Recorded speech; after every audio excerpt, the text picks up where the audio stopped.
और इस वक्त आपको दिखाते हैं हरियाणा के मुख्यमंत्री मनोहर लाल प्रेस कॉन्फ्रेंस कर रहे हैं। क्या कुछ कह रहे हैं मुख्यमंत्री, सुनते हैं।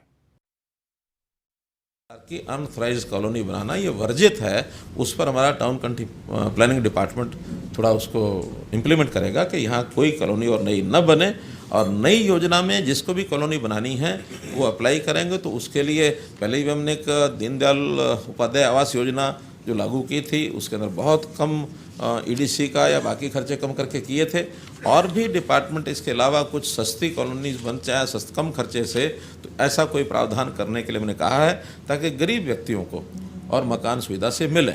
सरकारी तौर पर हमने ये भी विचार किया कि हर ज़िले में 5000 मकान आवश्यकता के हिसाब से, कहीं कम होंगे कहीं ज़्यादा होंगे, 1 लाख नए मकान बनाने का भी हमारा प्रावधान चल रहा है। उसमें HSPP कुछ उनके पास ज़मीनें हैं उसके ऊपर, और वो प्रयत्न कर रहे हैं ताकि उसको हम आगे लागू कर सकें। हाँ, लोकल डिस्कस करो। अब मैं अनुरोध करूंगा सभी जिलों से कि कार्यक्रम के अगले चरण में जो लोकल नक्शे हैं और जो हमारे परिवार वहाँ इकट्ठे हुए हैं शहरी क्षेत्रों के, तो सभी DMCs वो लोकल नक्शे वहाँ सबको दिखाएं कि कौन सी कॉलोनियाँ डिटेल में अधिकृत हुई हैं, ताकि इसकी विस्तृत जानकारी लोगों को मिल सके। और अब हम यहाँ से इस कार्यक्रम को समाप्त करते हैं। मैं माननीय मुख्यमंत्री जी का बहुत बहुत हार्दिक धन्यवाद करता हूँ। नहीं, आज किस जिले में कितनी कॉलोनी है ये बताना है।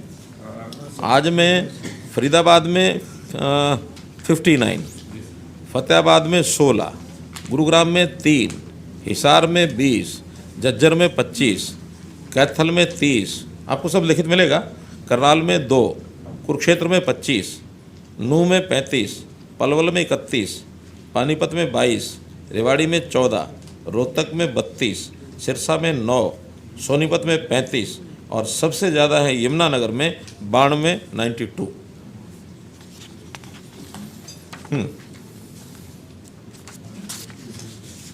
ठीक है।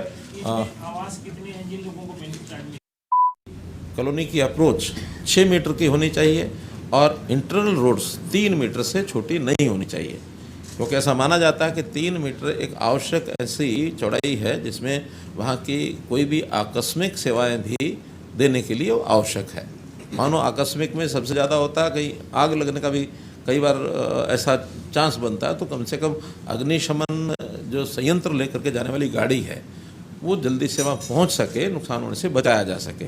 और वैसे भी कोई एक गाड़ी जा रही है, एक आ रही है, दोनों को मिला करके भी कम से कम 3 मीटर का मतलब ये है कि 16 फुट जगह ये आवश्यक है, अगर 2 गाड़ियाँ भी आसपास से पार करनी है तो इस प्रकार से इसको कुछ छूट देते हुए 10 फुट हो गया, 3 मीटर और 10 फुट, तो 10 फुट में तो एक गाड़ी ही निकल सकती है, 2 गाड़ियाँ तो निकल भी नहीं सकती हैं।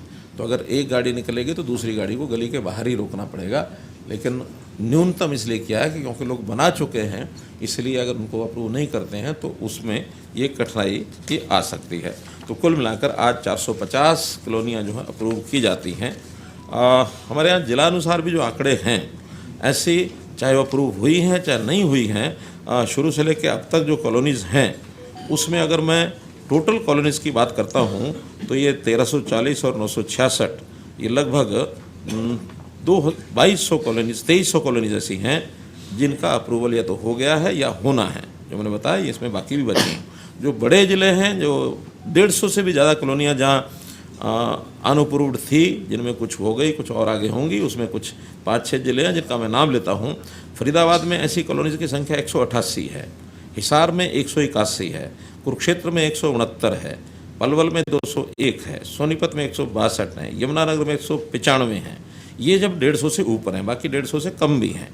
तो आगे इसमें और भी विभाग को मैंने कहा है कि इसको जितने भी संभव हैं जल्दी से जल्दी विचार करके उसको किया जाए। टाउन कंट्री प्लानिंग की जो कॉलोनीज़ हैं पहली बार अप्रूव कर रहे हैं। इससे पहले केवल अर्बन लोकल बॉडीज़ की ही कॉलोनीज़ हैं, उनको अप्रूव किया करते थे। लेकिन जो म्यूनसिपल एरिया है और उसके बाद फिर एक जो एरिया रहता है अर्बनाइज्ड एरिया यानी controlled area, town country planning को ने जो अपनी एक सीमा बनाई हुई कंट्रोल्ड एरिया की, तो ULB के एरिया के बाहर कंट्रोल्ड एरिया के अंदर जो कॉलोनीज हैं उसका सारा कामकाज का जो जिम्मेवारी है वो टाउन कंट्री प्लान की है। तो टाउन कंट्री प्लानिंग ने वहाँ सारी शर्तें देखने के बाद उनको अप्रूव किया है, और वहाँ जो भी डेवलपमेंट चार्जेस होंगे उसके बाद उसको HRDA HRDA के माध्यम से वहाँ उन कॉलोनीज़ को विकसित किया जाएगा। तो इतनी जो कॉलोनीज़ हमने अप्रूव की हैं अभी, इसके ऊपर विशेष खर्चा भी, क्योंकि केवल डेवलपमेंट चार्ज से तो पूरा हो नहीं पाएगा, खर्चा ज़्यादा होता है, डेवलपमेंट चार्ज कम आते हैं। हमने इस वर्ष 500 करोड़ रुपया अपने बजट में एक स्पेशल प्रावधान ऐसी जो कॉलोनीज़ हैं उनके लिए एक प्रावधान किया है, और ये सब होने के बाद आवश्यकता पड़ेगी तो और भी करेंगे, लेकिन ऐसी जो अनडेवलप्ड कॉलोनीज़ हैं उनको डेवलपमेंट की जिम्मेदारी भी ULB की और टाउन कंट्री प्लानिंग की आती है, उस नाते से हम करेंगे। टाउन कंट्री प्लानिंग ने जो साइज़ रखा है छोटे से छोटा, 2 एकड़ की अलग थलग जो कॉलोनी है उसको भी अप्रूव कर दिया है। 2 एकड़ से नीचे उसी कॉलोनी को अप्रूव किया गया है जो किसी ऐसी कॉलोनी पहले से बनी उसके साथ लगती है। अप्रूव्ड कॉलोनी पहले है लेकिन उसके साथ 1-1.5 एकड़ का कोई है, उसको साथ लगती कॉलोनी को भी कर दिया है, ताकि उसकी जो सेवाएं हैं रास्ते की बाकी सब पहले से अप्रूव्ड कॉलोनी के साथ वो जोड़ा जा सके। जो जिसको कहना चाहिए स्टैंड अलोन 2 एकड़ से कम नहीं किया है, तो 2 एकड़ से ऊपर की सब कॉलोनीज वो की हैं। कहीं कहीं अप्रूव्ड कॉलोनीज में पहले कुछ कमियां ये रह गई थी कि बीच बीच में जो खाली प्लॉट थे उन खाली प्लॉट को भी अनअप्रूव्ड श्रेणी में माना गया था। अब उन्होंने तय किया कि किसी अप्रूव्ड कॉलोनी के अंदर कोई छोटा आइसोलेटेड एक प्लॉट अनअप्रूव्ड की श्रेणी में था, उनको भी सबको अप्रूव कर दिया है, ताकि वो जो बीच बीच में अनअप्रूव्ड की श्रेणी दिखा करके और कुछ खेल भी चलते थे, वो खेल सारे हमने बंद कर दिए हैं। इन सब कॉलोनीज़ को हमने कहा कि पहले तो शर्त थी कि वहाँ कोई एक रेजिडेंट वेलफेयर एसोसिएशन बना करके वो यानी अप्लाई करे। बाद में बहुत जगह पर वो बना नहीं पाए हैं, और बनाई तो रजिस्टर्ड नहीं थे, तो उस शर्त को हमने ख़त्म किया कि अब कोई भी उस कॉलोनी के 5 नागरिक जिनका मकान उसमें है वो मिल करके अगर अप्लाई करते हैं तो उस कॉलोनी को रजिस्ट्रेशन मान लिया जाएगा, उसके ऊपर हम काम करेंगे। और इन कॉलोनीज़ का जो